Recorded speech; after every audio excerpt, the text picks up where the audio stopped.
Welcome to the GTN show. On this week's show, spring training Swift style. The PTO announces its wildcards for the European Open, and we have a Magic5 giveaway just for you.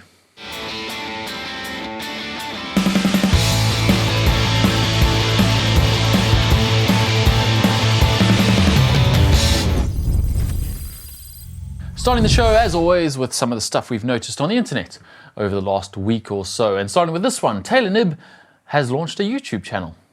She started off with an interesting video on how she's overcoming her injury to her foot, a stress fracture which ended up having a pin in it, surgery on that, and how she's come back and she's getting back to racing. She says this is a bit of a YouTube trial for her and she's not sure whether there will be any more videos if she'll carry it on. It was just a bit of a test, so head on there and watch that video and maybe she'll make a few more. We'd like to see a few more from her. Also, we saw this, Emma Pallant-Brown won the Two Oceans Half Marathon. For those who don't know, the Two Oceans is a pretty big event down in South Africa in Cape Town. It's actually a 56-kilometer ultra marathon and a half marathon, but the half marathon is a pretty big deal. And Emma Pallant-Brown took the win there in an impressive 1 hour 14 and 17 seconds. She said afterwards, "Wow, what a race. Two Oceans Marathon is brutal enough without a sprint finish. Super happy to take the 21-kilometer win. Thank you so much for all the incredible support." She's definitely on form. She'll be heading over to Ibiza for the Duathlon World Championships, I believe, in a couple of weeks. And then we saw this post from Gwen Jorgensen. Gwen Jorgensen, who came second at the America's Triathlon Cup in Missouri. She's on her return after 7 years away from the sport as she tries to make it into the USA team for the Paris 2024 Olympic Games. Ahead of her was Katie Zaferis, the 2019 WTCS World Champion, and she's also on a bit of a return. She didn't take 7 years off the sport, but she did take a bit of a baby break to have baby Kimball, who is now 9 months old. So she's also on a comeback, and her comeback's going pretty well because she went off on the bike solo and led the whole bike and then held on the run for the win. So congratulations to Katie Zaferis there and Gwen Jorgensen for second place there. In fact, we may as well wrap up the rest of this race result now too, because it's the only race result we have this week. So behind those two was third place Amelia Kretz from Canada. And then on the men's side, also Canadians, Charles Paquette took first with Jeremy Briand in second and Dare Smith in third from the USA. At that race, that was the America's Cup in Missouri. That was the only race we had this past weekend. And then finally, we noticed this on the internet. And you've probably all heard of the Iron Cowboy, who did 101 Ironman triathlons in 101 days in an incredibly impressive feat. Well, Sean Conway is attempting to beat that. Yeah, he's begun his second attempt to beat the Iron Cowboy's record.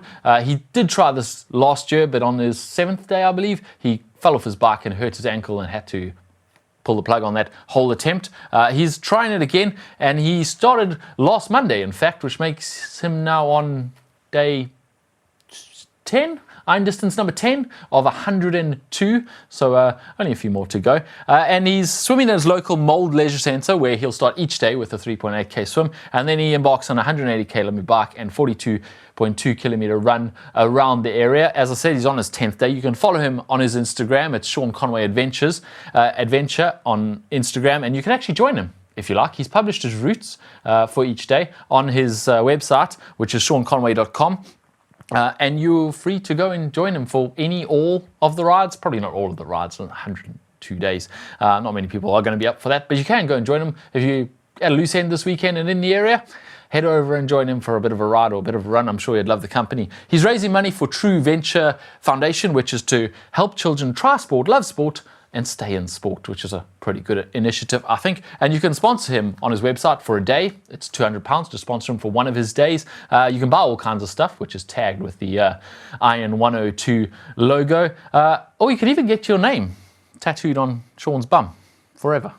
That'll only cost you £45,000, which is, wow, it's cheap real estate, isn't it? Okay, moving on with your tri news for this weekend. The PTO have announced their wildcards. Last week we announced the stellar start list for that PTO European Open happening in Ibiza on the 6th of May. And it is an impressive field. 9 of the top 10 ranked women on the PTO rankings were in there, and 16 of the top 30 men were in that list. So really stacked fields already. But now they've announced wildcards, which will add to those lists. The wildcards, the point of the wildcard is to give athletes who for some reason or other have a slightly lower ranking, so they didn't get into that top 30 to get an invite to the European Open, a chance to actually race, so we actually see the best of the best racing. And it looks like this time the wildcards have been used to good effect because they've announced 2 of triathlon's GOATs. Can you have 2 GOATs? You probably can't. Only one of them can be the greatest of all time. Anyway, I'll let you guys argue in the comment section about which one of them is the GOAT, but it's Alistair Brownlee and Jan Frodeno, who are both wildcards for the PTO European Open. Alistair Brownlee, of course, double Olympic gold medalist. Jan Frodeno, Olympic gold medalist in 2008 and Ironman world champion a few times.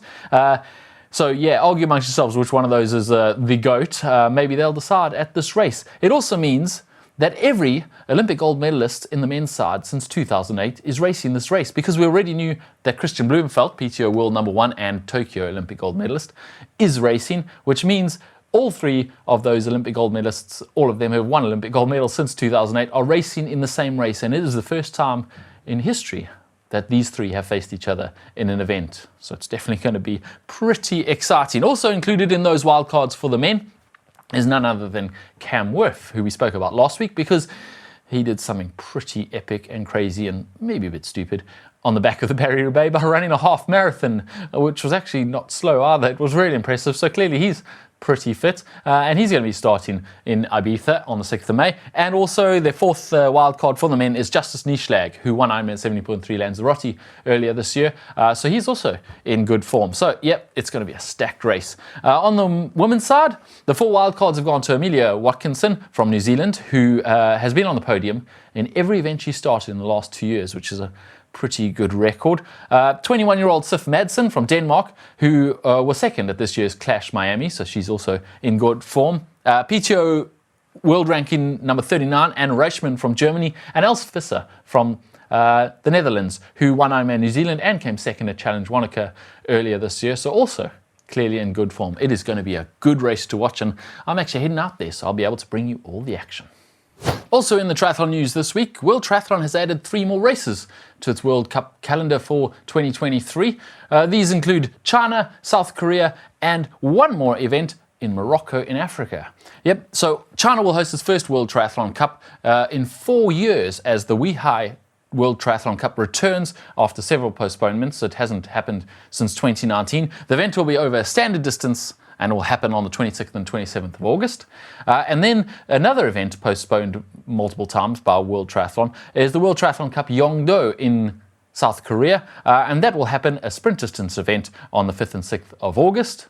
And finally, World Triathlon will now this year host a major event on every continent because they return to Africa with a World Cup happening, a sprint distance World Cup happening in Tangier, Morocco on the 1st of October. And it is the first time a World Triathlon Cup event has happened in Africa since 2019, which means, yeah, there'll be one on every continent this year. And staying on the topic of race announcements, Challenge Family have announced a new race on their calendar, Challenge Malaysia in Forest City. It's a futuristic city in Malaysia, which I'd never heard of before. And I Googled. Anyway, the press release says Challenge Malaysia will take place almost entirely within the limits of this fascinating city, which stands on reclaimed land across 4 man-made islands in the warm waters of the Johor Strait, separating Malaysia from Singapore. Fast, smooth roads and tropical jungle and striking modern architecture all feature in this middle distance race, and it is conveniently situated just 1 hour from both Singapore and Johor. It's a 1.9 kilometer swim off the main beach with an average water temperature around 28 degrees Celsius, so you can leave your wetsuits at home. The 90 kilometer bike course ranges from cityscapes to ocean views to mangrove jungles, all on smooth, fast roads, before a half marathon through the futuristic streets of Forest City, finishing in a tropical beachfront setting. The press release reads. Now, it kind of looks pretty cool to go around and see, and I kind of want to go and do this race just to see what it's like to go around that city. But yeah, I'm sure the race will be a great success. It'll be a very interesting destination to go to, if nothing else. But it doesn't look like the city is as futuristic and buzzing as they might want to portray it. And now it's time for What the Tech and what's happening in the world of technology. And this week, Zwift is launching their spring training. Yep. If you are trying to get fit in spring, Zwift is going to help you out. And basically what they want to show is that you can use your indoor training to better prepare you for the outdoors. So if you're looking for something to boost your fitness as you go into spring and into summer, this is the right thing for you. It's going to be 6 workouts released each week. You can do them, just pick the workout and do it yourself. You can also do them as group workouts. There'll be multiple group workouts you can do. They're all pretty short, between 40 and 55 minutes, and they each work on a specific skill or talent or thing that you need to work on for your outdoor riding. So you can actually see the practical implications of using this indoors to ride outdoors. Obviously, a lot of them are based around cyclists and sprints and things like that, but as a triathlete, I'm sure you get a lot of benefit out of doing them too. So there will be one, as I said, one each week, starting from this past Monday and going for 6 weeks, one new one each week.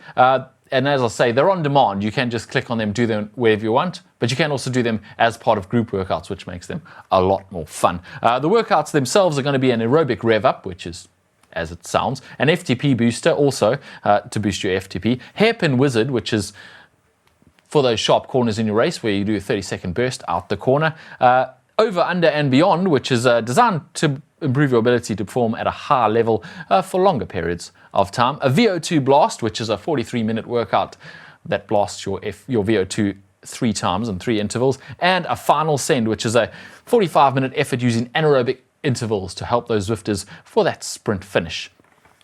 If you are interested in doing those, head over to Zwift and find a group workout for you to enjoy, or just go and do it whenever you have the free time and just click on that workout and select it. It's definitely a good motivation to kickstart your training and get you bike ready to head outdoors when the sun starts shining, if it ever would come to this place in spring. It's really dragging this winter.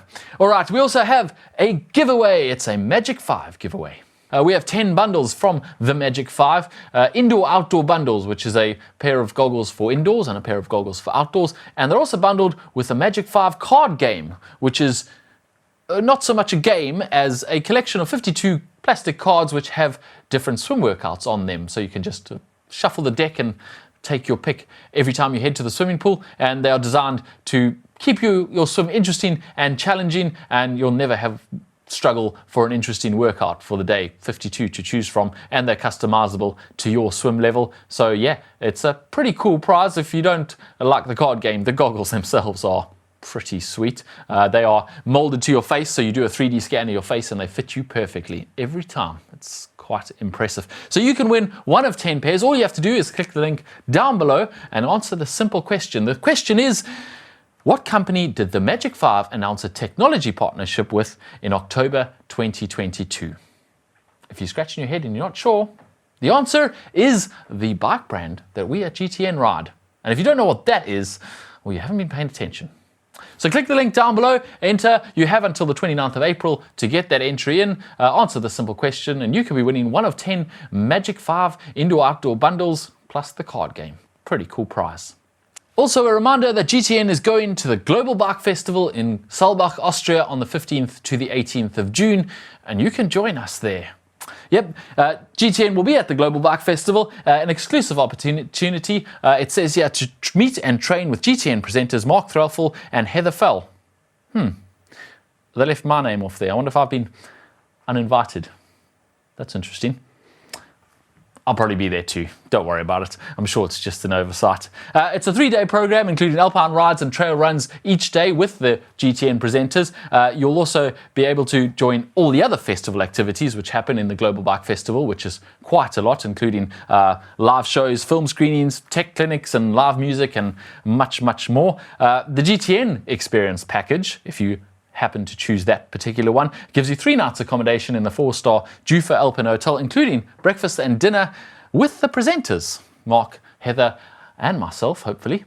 And you can have dinner, breakfast with us, and also run with us. In fact, even if you've joined for some reason, you've bought a ticket for the GCN version of the Global Bike Festival, you can still join us for those trail ones. They're open to everyone who comes to the festival. So yeah, if you are interested in joining us there, remember to get your tickets soon because they are selling out fast. Right, moving on, and it's time for your race news. And in fact, we've done the only result there was from the America's Triathlon Cup. There were no long course races this past weekend, so no results to bring you. There were some age group races, but we're not going to bring you all of those age group results. There were no pro races to speak of, but this coming week is Ironman Texas, which is a pretty big one and pretty exciting. It's the North American champs. The fields are pretty stacked. On the men's side, Joe Skipper, Matt Hansen, Chris Lieferman, Fernando Toldi, Robert Willowicki, Rudy von Berg. On the women's side, Kat Matthews returns to Texas, the scene of the infamous crash before Kona last year, to get some redemption, I guess, back in that Texas state. Justin McCauley's also there, Maya Stage Nielsen, Jody Robertson, Lauren Brandon. So it should be a pretty interesting race. Also coming up this weekend, Challenge Gran Canaria, which should definitely got a strong field. Challenge Taiwan and 70.3 Peru. And then it's all eyes on Ibiza, because starting on the 29th of April and all the way up until the 7th of May is the Multisport World Championships in Ibiza. It's a host of different formats and combinations of swim, bike and run endurance sports. For the elite races, Triathlon Live TV will have full coverage of all of them, including duathlon, including the mixed relay, aquathlon and long distance triathlon events. There will also be extended highlights from the cross duathlon and the cross triathlon.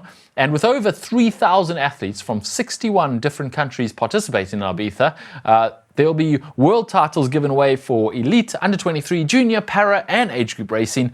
And all the age group races will have a camera on the finish line, so you can watch your significant other or your loved ones cross that line in their world championships if they are heading out there. And then, of course, the week wraps up on the 6th with the PTO European Open, which is, we've spoken quite a lot about already, is going to be an absolute cracker of a race. There's also the long distance World Triathlon Championships happening on the 7th. So two massive events that weekend for you to watch. Definitely be tuning in. As I said, I'll be heading out to Ibiza to cover all the action for you. So see you there if you're going to be there. Come and say hi. And if you're not, well, tune into all the action, because there's going to be a lot to watch next week. All right, now it's time to look at some of the things you've sent us, and feel free to send us any of your triathlon-related media as, the triathlon season starts and you head off to your first races of the season. We'd love to hear from you and see your pictures. You can use the uploader, which is on the screen right now. Just click that link and upload your photos, videos, anything you like triathlon-related, and we could be featuring it next week in the show. This week, we have this one from Katie from Southampton. And she said, just completed my first sprint distance and absolutely loved it. More already booked, including the London Olympic distance. Well done, Katie. Welcome to the Triathlon Club. That's pretty cool. Also, Jared on his giant contend from North Salt Lake City in Utah. He said, my wife and I have gotten some other family members into multi-sport races in the last 2 years. Have done several small races and sprint triathlons, but yesterday was our first Olympic distance race, a duathlon starting in North Salt Lake City. We all finished. Thanks a lot in part to awesome GTN videos and tips we've had to watch. Thanks, guys. No problem, Jared, and well done, everybody. Welcome to that triathlon/duathlon journey. It's an awesome place to be. And then we have Jamie, as Canyon Speedmax from Newcastle. He said, we spend all this money on making ourselves aero only to be given a little bit of paper to strap to our back. Is there a way of making your race number more aero when using a tri belt? Oh, right. This was more of a coach's corner question than an upload. He sent this photo of his number flapping in the wind. It's a small price to pay, isn't it? I mean, you do look fast, Jamie, even if it is flapping in the wind and slowing you down drastically. Okay, it's really not slowing you down that much. You can fold it a little bit, but yeah, really you have to obey the rules, and the rules are you have to have your number visible on your back while you're racing. I guess you can take some consolation in the fact that everybody has to wear a race number, so everyone's got that thing flapping on your back. There's not much you can do about it. It is what it is. And then we have this one from Phil in Hampton Court. He says, mixing training up and supporting friends, doing the Devizes to Westminster 125-mile canoe non-stop. Wow. They raised over 10,000 for Sarcoma UK in memory of our friend James Smith. They finished 3rd overall and first mixed crew in 16 hours and 55 minutes. And he sent us the video of them actually doing, or him following them along as they canoe non-stop. That is a very impressive distance and a very impressive time to cover that distance. Well done, guys, and an equally impressive amount of money they've raised for that charity. So well done, all of you involved in that, and thanks, Phil, for sending that in to us. And now it's time for the caption competition. Last week, we had this photo of Gustav Iden getting a penalty, I think, at the Super League Arena Games. He did get a penalty. He got a yellow card. And you guys said, Benjamin Longshold said, what's the first thing that comes to mind? Gustav, I see a gold medal. Instead of a yellow card, sure. Disco Stew says, may I take a lactate measurement while I serve my time penalty? Because, you know, the Norwegians always taking lactate measurements. Kenneth McBeath says, Super League organisers are bringing in additional challenges to test the competitors between legs. You have 30 seconds to name as many foods that are yellow. Go. That would be an interesting challenge. I wouldn't be very good at that one. Matt Barrett says, pardon me, young man, do you validate parking? Don't think that was a parking card she was showing him. Michael Chiller says, pre-race hydration lesson. If your pee is this color, you're dehydrated. It's an interesting way of going about it. Cher Clausen says, the 4th discipline is nutrition. How fast can you eat this piece of cheese? Oh, it's not a yellow card, it's cheese. Good one. And the referee from Artist Del Rio says, referee, do you know what this is? Eden, 5 seconds handicap advantage for my competitors? Well, yeah, technically, I guess it is. And our winner this week is Josh Spencer. He says, referee, can you please autograph my card? Doesn't everyone want Gustav Iden, Ironman World Champions autograph? Get hold of us, Josh, and we'll get a cap out to you for winning this week's caption competition. This week, we have this one. Leave your caption down below in the comment section. Use the hashtag caption competition, and you could be winning the caption competition. And that's it for this week's show. Thank you for watching. Coming up later on in the week, we have a video on if you are thinking of doing your first marathon and what you should think about. So if you are thinking of doing that, hit that subscribe button right now so you don't miss that video coming out later this week, because it's got some good tips and tricks in there if you are considering doing your first marathon. If you're looking for something to watch right now, we did a video on proteins versus carbs for recovery, which is more important. And our friends at Precision Fuel and Hydration actually hopped in there to help us give the actual scientific answers rather than just GTN's answers. So it is a very interesting video. So click on there if you're looking for something to watch now. Thank you for watching, and we'll see you again next week.